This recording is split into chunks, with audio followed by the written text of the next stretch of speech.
most impactful turning point, probably working with Kanye, it was almost impossible. Oh, llmind, you're a podcaster, you're a sellout. There was never a moment where I didn't think it would work out.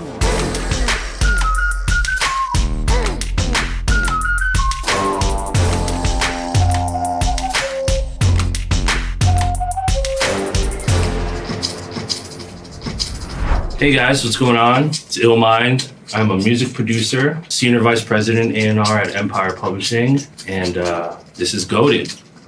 We're here, baby. When did you start making music? So I started making music in high school. My dad was a musician. He played guitar, he was in a band. I just became super curious about the process of creating music, and that was around the time when I really fell in love with hip hop. And so, when I was coming up, we didn't have YouTube or social media to try to learn, so I had to teach myself. How did you pay your bills before finding success in music? Oh man, I didn't. I was broke as fuck. I was living in my mom's basement. I had little odd jobs here and there to try to pay the bills, and I powered through that. At one point in time, I just decided, don't even get a job, just go full-fledged. I was eating corned beef and rice from the can. It was really that, you know what I mean? I would say that I was very fortunate because I had a really hardworking mom and dad. I always want to thank my parents for entrusting in my passion. It was hard at first being Filipino. My parents were pushing, go to school, get a job, all the things that you do as a parent. At some point I was able to kind of break through, and they eventually were okay, yeah, he's not going back to school. Let him just do his thing, see what happens. Did you ever doubt yourself? People never believe me when I say this, but there was never a moment where I didn't think it would work out, at all. And I still feel like that to this day. Eventually you just become the thing that you're doing the most. I just never focused on anything else but being a music producer. So I think that's a big reason why I'm, still here. What was the turning point in your career? The most impactful turning point in my career was probably working with Kanye in 2012. That was around the time when it was almost impossible to work with Ye. Either you had to be signed to him or know someone on the inside. And so I really got to know this guy Rhymefest. I met him through a friend of mine named Sky Zoo, and he was one of Kanye's songwriters. One day he just hit me up. He was like, yo, I'm working on Kanye's album. We're in Hawaii, send me some stuff. So I sent him a bunch of beats, and one of them ended up being The Morning on the Cruel Summer album. And it had everyone on it, Kanye, Kid Cudi, Common, Raekwon, D-Band, Chainz. It was a 6-minute song. Producing that was a big deal for me, and definitely changed my life. What is your favorite song that you've produced? I'll probably say Jesse Reyes and Black, the song on Jesse's new album called Blessings. We were sitting on that song for 6 years. For many, many years, we were figuring out, okay, we get a feature on this, should it go on the album? Maybe I can put it out. At one point I was thinking man, maybe I should ask Jesse and her team, if I could put it out with a feature. And when I got the phone call from, they told me they wanted to bring that song back. And then when they said that we wanted to get Black on it, I was like, yeah, that makes sense. That's gonna be a banger. How do you stay motivated after all this time? The thrill of making something new. This music is infinite. There's infinite amounts of songs you can make, infinite amounts of talented people you can work with. I think music is one of the few art forms on earth that you can create something from nothing and really potentially alter someone's thinking, or inspire someone to move forward or live a better life. One of my biggest songs was Love Yours by J. Cole. I always say that's the most important song that I produced, because when we released that song, I was getting messages every day about man, this song changed my life. I was some of them were people were suicidal. For that to happen multiple times to hundreds of thousands of people, I will never take that for granted, and that's why I do music, to create music that can hopefully positively affect someone. Would you say you've accomplished your early dreams? Well, yeah, I think so. I look at music as a practice. It's like yoga. It's not really this art form that you can master. You can have 1 Grammy and then 2 and then 5 and then 10 and then 20 and then you can sell 50 million and then 100 million. You can keep going. And for whatever reason with music, when you love it so much, because it's such a special art form, you never really make it. You know, there's always more music to make. I don't feel like I accomplished everything, but I'm also not dead set on like accomplishing something and then like, okay, I get to sit back and like retire. It's like that thought will never enter my mind. And as long as I'm having fun with it, like I'm just gonna keep going. What are some red flags in the studio? Red flags in the studio, being late. Like if you're late 5, 10, 15, even 30 minutes, not a huge deal, like especially in LA, because we all know traffic out here is trash. But you know, if you're late more than 30 minutes and you don't text or call or let anyone know, like to me, that's disrespectful. You're wasting my time, your own time, the people that are there to work with you and for you, their time is being wasted. It's a message saying like, I don't value your time. I'll show up whenever I want. I won't let you know. Like it's a courtesy thing. What does a day in the life of llmind look like today? Day in the life of llmind these days, wake up, spend about 2 hours with my daughter, get her ready for school, drop her off at school, go pick up one of my producer friends, Telly, shout out to Telly, he's here. We go to Empire Studio, get to work. Being an executive at Empire now, I'll spend the first couple hours usually just like replying to emails, catching up, following up with people, and then just jump right into the music, whether it's just making beats or doing briefs, or like if a certain artist is working on a project, we'll work on that. Anyone else that's at the studio that needs help with anything, like I'm there for that too. I like to end my day at a reasonable time, usually. So from 9 a.m. to 6, 7, 8 p.m. is usually like my pocket. How did your role at Empire come about?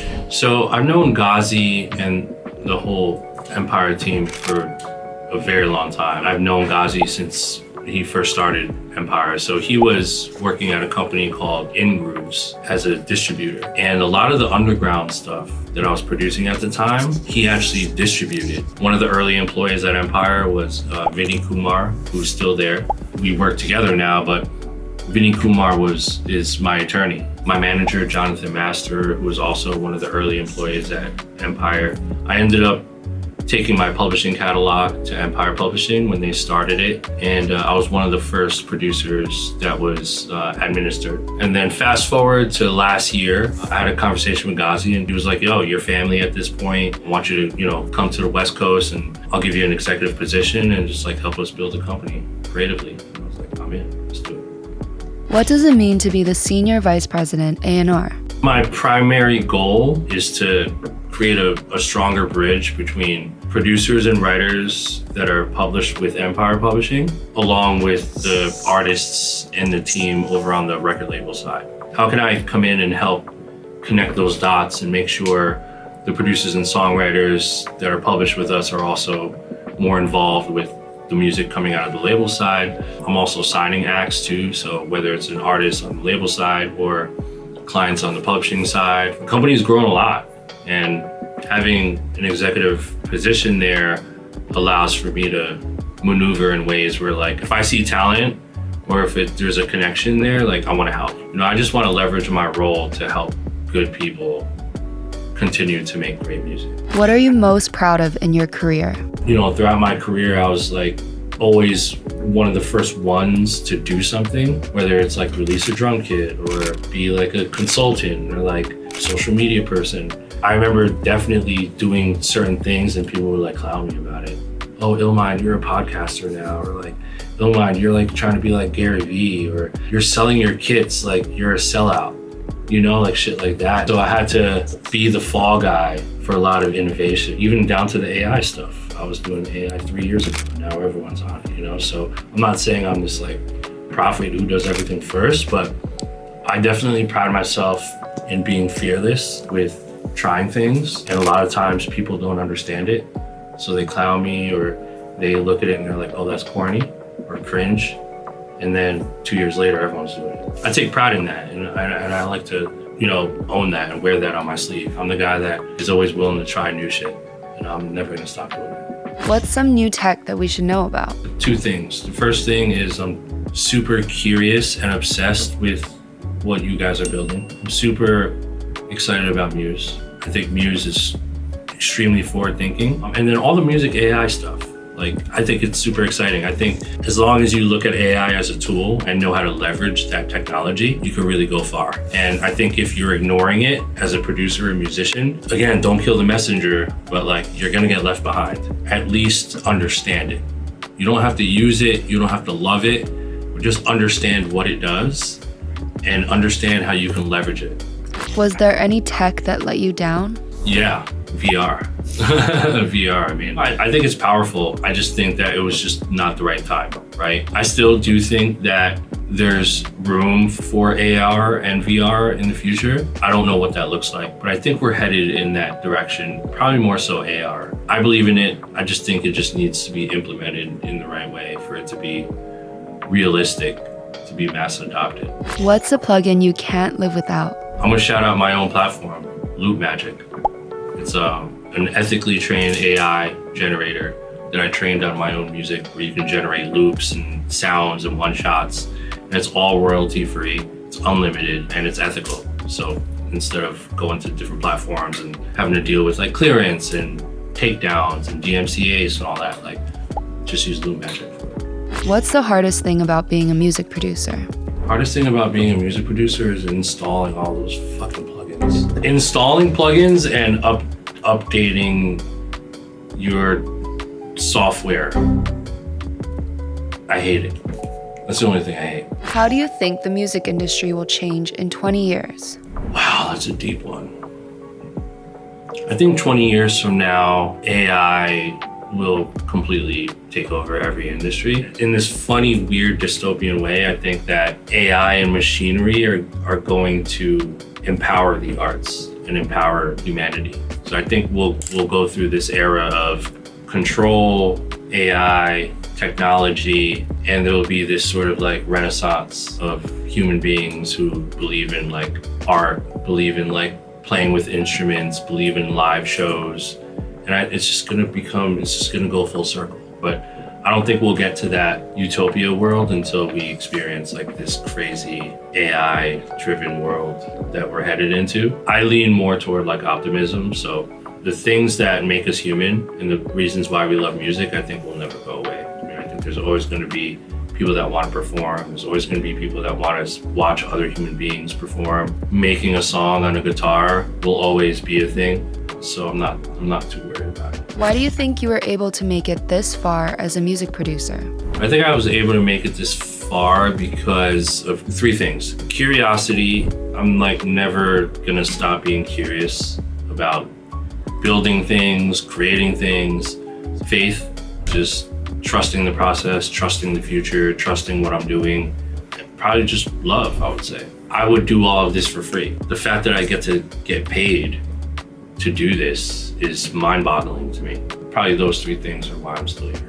Do you attribute your success to luck, hard work, or talent? See, I don't believe in luck. I believe in timing. People who never experience luck quit too early. And you'll never meet someone who didn't make it in the music industry who didn't quit. The only way to fail in the music industry is to just decide to quit. So then the other alternative is to just keep going. But if you hate it, don't do it. Who is an artist you wish you had signed? There's this artist named Sailor who I really, really, really like. I wish I signed her. Sailor is one of my favorite like new artists that I like genuinely discovered myself. Just like saw her on a playlist, started following her like a real fan. Like it wasn't like from A&R research or like we should sign her. It was just like, yo, like this chick's music is fire. So shout out to Sailor. Like I'm a genuine fan of hers. Who are some artists that are next up? There's this kid, the Tajay, who's super dope. You know, he's got some cosigns from like Tyler, the Creator and stuff. I think he's super creative. And then there's this rapper from Houston named Marcus Clay. Absolute ridiculous on the bars. And I just signed him to Empire. So I'm really, really, really, really excited to get him going and just make music with him. So shout out to Marcus Clay. Name an overlooked GOAT. One overlooked GOAT who really truly is like a goat, like Chewie's cousin. I'm gonna say J.R. wrote him. He's a complete animal. You rarely see him on people's top 5 lists, but just go look up what the man did. Just go look it up. Shout out to J.R. Roll. What's next for llmind? What's next for llmind? Just continuing to build that empire, creating as much great music as I can with great people, and building new things into the future. I'm just happy to be here. I'm here to have fun with good people, try my best to help people create their vision and bring their vision to reality. Shout out to Goated. Shout out to Chewy. Shout out to my boy Triz, Chubbs. Thank you guys for letting us use this amazing studio to shoot this. And just shout out to everyone who's just been there and supported. I'm here to help.